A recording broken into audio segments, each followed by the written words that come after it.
Mainit daw ang tensyon sa West Philippines eh. At sabi nga ng ating Pangulo ni PBBM, kailangan daw mag-iba ng estratehiya. Kumbaga ulit-ulit lang na diplomatic protest tayo. Tapos ganoon din naman, paulit-ulit din yung pambubuling nararanasan ng ating mga mangingisda rin at saka yung mga naghahatid ng nagre-resupply dun sa ating mga sundalo na nagbabantay sa ayungin. Sa ating BRP Sierra Madre. Ano kayang estratehiya o ano kayang pagbabago ang tinutukoy niya? Pero sigurado yung pagbabago namang sinasabi niya, hindi naman siguro katulad ng ginawa ng Pangulong Duterte. Talagang kinaibigan yung China. Na sa ngayon kahit noon napagkamalan pa na pro-China at pinagbibili na raw yung Pilipinas sa mga inchik. Ako, wala naman ako ditong pinapanigan. Yung ating mga obserbasyon at mga sinasabi, nakabase lang din kung paano kung halimbawa tayo sa isang kalagayan. Huwag na tayo muna lumayo ron. Sa Philippines na country for country ba o yung bansa sa bansa. Isa dito na lang sa sarili natin i-apply ang mga ganyang pangyayari. May kapitbahay ka. Tapos pinipilit mo na yung lugar na yun, huwag niyang babakuran dahil sakop mo yun. Pero talagang pinipilit niyang bakuran. Hindi siyempre, isa lang ang maaring hantungan ninyo nun. Kung nakiusap ka na, nagsabi ka na, paulit-ulit, pagkatapos ganun pa rin yung ginagawa niya. Iisa lang siguro ang maaring hantungan ninyong dalawa. Kung halimbawa, hamunin mo siya. O pag hindi, kung anong maras na hakbang ang iyong magawa para sa kanya. Dahil nga, siyempre, ulit-ulit ka na nakikiusap. Tapos, nararamdaman mo na talagang ganun pa rin, hindi siya nagbabago. Pausod ng pausod yung bako niya dun sa bahay mo. O, di ba? Katulad din ngayon. Pero, siyempre, kung ayaw mo ng gulo, kahit nararamdaman mo na ganun yung ginagawa sa iyo, diplomasyahin mo siya. Medyo kaibiganin mo. Malay mo, di yung pag-usog-usog ng bakod na ginagawa niya, na nararamdaman mo na dati pa, ihinto niya. At sa tingin ko, ganyan yung naging diskarte ni Pangulong Duterte nung nakaraan. Talagang sinasakop ng China yung ating karagatan. Pero hindi yan ibig sabihin isinakop kung kailan naging kaibigan na siya ni Duterte. Walang ganun. Dahil alam naman natin ang dami namang mga pruweba at basya na kahit naging kaibigan ni Duterte ang China, wala namang binigay na teritoryo si Duterte.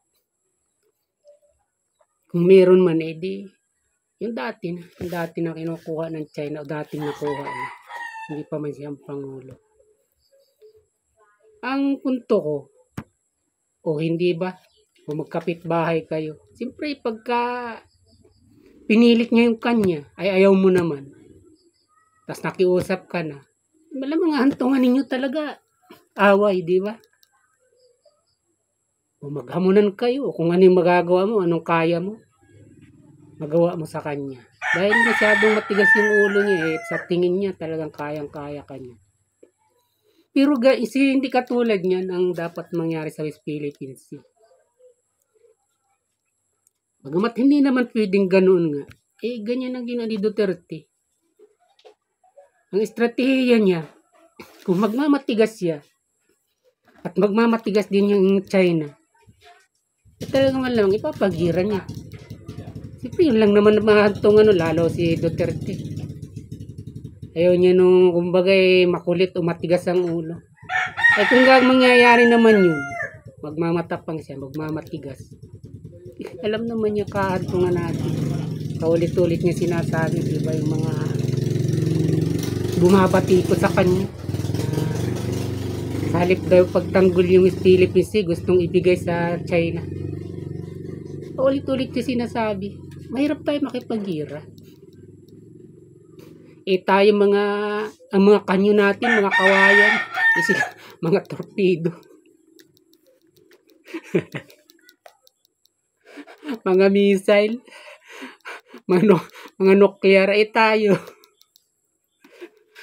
Pag hindi putok sa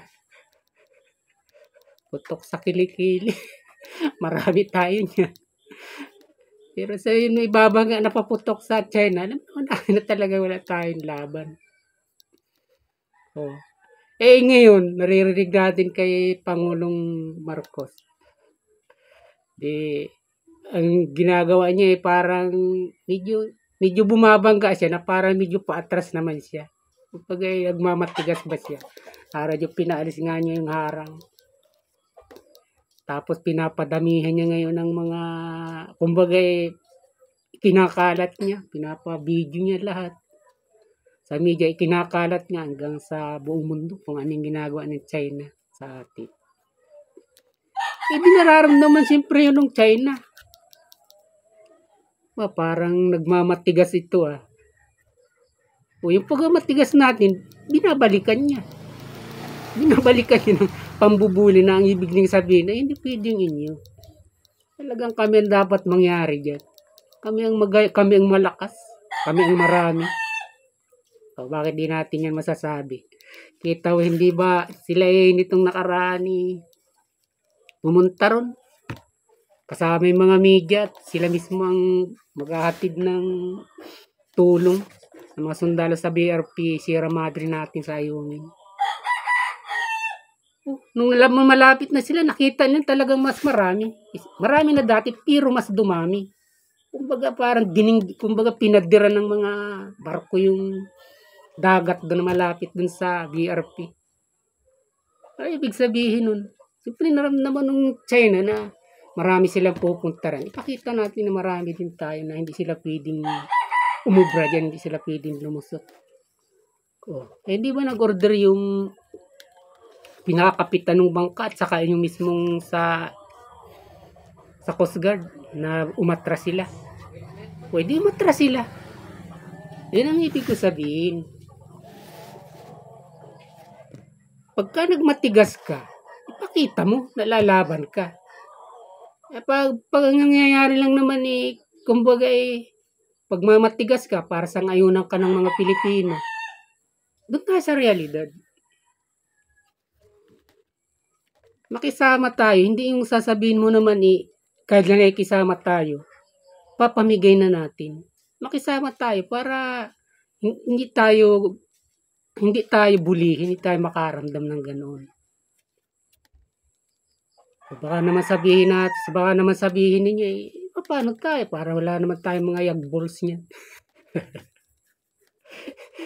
Hindi nga kiramdam nga tayo. Gusto nga nating lumaban pero hindi natin kaya. Mabuti sana kung si Uncle Sam na at nagsasabi ng pagtulong sa atin, inarerea naman. Hindi naman. Pakiramdam ko lang, pag tayo napalaban niya, talagang may hirapan din tayo, hindi tayo nakasigurado na tutulungan nila. O kung tumulong man sila, siguradong maraming nalalos na sa atin bago mangyari. Totoo, hindi naman sila magtuturo sa atin yung Amerikano na girahin natin. Talagang tayo mga Pilipino magpapasya niyan. Kung sino man yung Pangulo, kung sino yung nakakataas. Kung ano yung pagpapasyang gagawin din. Kung ano yung mga pagkilos. Pero ang punto ko rito, huwag tayong bumasi sa paniniwala natin o yung ating paninindigan sa Philippines. Bisa kung paano yung paniniwala ng mga politiko na pinapanigan natin. Tulad doon, siyempre papanigan mo si Marcos dahil ang gusto talagang angkinin yung Philippines at labanan sila. Siyempre maging practical tayo. Gusto nga natin yun, pero paano naman? Si Marcos naman, siyempre, ang ginagawa niya talagang papakita ko na lalaban ako. At yun ang gusto ng maraming Pilipino. Tapos naramdaman niya naman itong huli, talagang nagmamatigas, hindi niya kakayanin. Ibahin naman niya ngayon ng estratehiya, hindi ba sinabi niya? At ngayon nga, abangan natin kung ano yung estratehiya ang sinasabi niya ngayon. Pero sana, wag yung katulad ng ginawa ni Duterte dahil ayaw nga niya ng gayon. Ayaw ng mga ibang Pilipino na pinupuri siya. Tingnan natin kung ano estratehiya, papagira ba? Lalaban ba talaga siya? Yun ang ibig ko sabihin.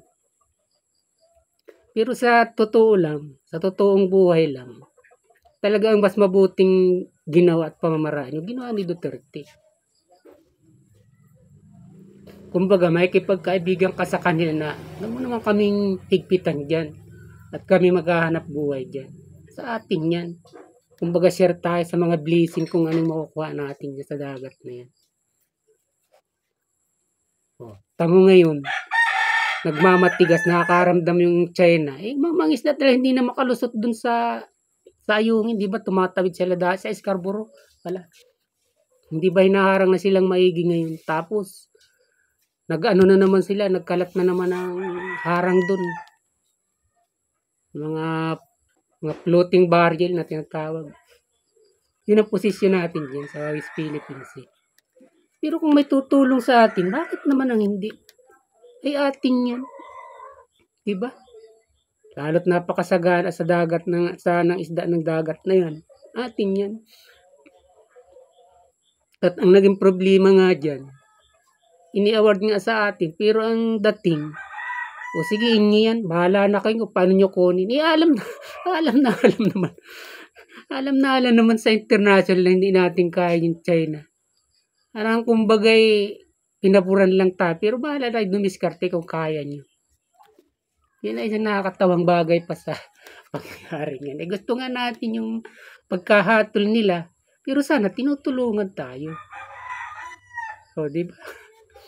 Na itong mga Pilipino hindi nila kaya, buti pa padalhan ko doon ng mga 200 barko para pa hindi naman giray, nakahanay lang din na hindi naman sila papasok doon, nakabarikada rin. Di yung mga Pilipino di tawid-tawid din na, hindi basta-basta ganang nabubomba ng tubig palagyan at halos banggain na, o kaya dinadaanan sa unahan na kung talagang hindi ka hihinto, babangga ka sa kanila. Yan lalaki ng barko nila. Tayo naman ang liliit, tapos yung ibang nag-aatid pa dun sa BRP, mga kahoy na lantsa lang. Kaya nga kakatwa, naalala ko pa nga yung sabi ni Aquino dyan, siyang Pangulo. Problema na nga siya rin nun. Siyempre talagang wala namang Pilipino na sasabihin may magbibigay ng pag-aari sa Pilipinas. Walang matinong Pilipino na magbibigay dyan. Kaya kahit sinong Pangulo, talagang nasa diskarte niya kung paano yan ipaglaban. Sabi ni Aquino. Hindi simple yung sitwasyon. Kaya hindi rin simple yung solusyon. O hanggang mapatayo nga si Duterte, tas kay Marcos, o ganyan, naramdaman pa rin nila. Pero sa akin, huwag tayong magpasiklab. Kung ano lang yung realidad, dun lang tayo. Porque halimbawa gusto ng mga Pilipino na, sige, maganda yung Pangulo natin ngayon, lumalaban sa China. Pero nakikita naman natin yung balik. Ang kailangan natin dito, kung talagang gusto natin ng laban, tiyakin natin na tayo tutulungan. At makakita tayo na samantalang binubuli tayo ng ganyan, kahit paano, may pa isa-isa ng alalay silang ginagawa sa atin. Wala naman. Ilang bisis nang nakakita tayo ng mga pambubuli, napapanood natin sa mga nangingisda ron, sa mga tawag ito, yung BIPAR, hindi ba nakaranas din yan, Coast Guard. Wala namang hakbang sila. Mabalitaan mo lang na suporta, yung Japan suporta raw, yung Australia suporta raw, yung Canada suporta daw. At siyempre lalo na yung UE suporta rin. Pero wala namang hindi ba pinapublish nga natin yung mga pambubuli na yan. Worldwide yung ating pagpapublish para makita nila. Wala naman tayong nakikita rin na responde nila. Yung naririnig natin na sabi nga itutulungan tayo. o aalyansa sa atin. O di pa ganyan-ganyan lang tayo. Magtitiis tayo dahil nagmamatigas di si Marcos, eh di makaranas tayo ng mambubuli at sa kumbaga mas didikit sila para ipakita na talagang amin yun. Kung kakasakayo, edi itulak nyo kami palayo. O di ba? Anong ibig sabihin ng itulak? Ay di, giyahin kami para kami umatras. O, yun. Ang pinupunt ko, sa dalawang pangulo, huwag magbase tayo ron sa kung ano yung paninindigan ng politiko. Yun ang atin. Magkaroon din tayo ng desisyon para sa atin kung ano ba talaga yung marapat dyan na tama nating suportahan. O hindi ba yung halimbawa ko nga kanina, kung halimbawa kapitbahay mo, anong kailangang approach na gawin mo doon? Kung magmamatigas ka, talagang magigira kayo, maglalaban kayo, magpapatayan kayo. Talagang nangyayari dito nga sa amin. Sandang ka lang na iniisog ng bakod, talaga silang naghamunan ng tagaan. Yan ang ibig ko sabihin. Huwag tayo bumasi kung ano yung realidad. Apply natin sa buhay natin na kung halimbawa nga pala mayroon kang kalapit na ganito, tapos mapang-am siya. Hindi yung kung ano yung paniwala ng politiko, uupatan natin na, sige, atin yan. Ipakita mo na lalaban tayo. Tapos natutuloy, hindi naman natin kaya lumaban. Pero doon tayo panig. Tapos yung isa naman, ay dito kami at gusto nito, kaibigan ang China, ayaw ko ng gira. At wala namang nananalo sa gira. Kahit anong mangyari, sa ending lahat pa rin talo. Okay, hanggang dito lang ang maikli nating talakayan para sa West Philippines.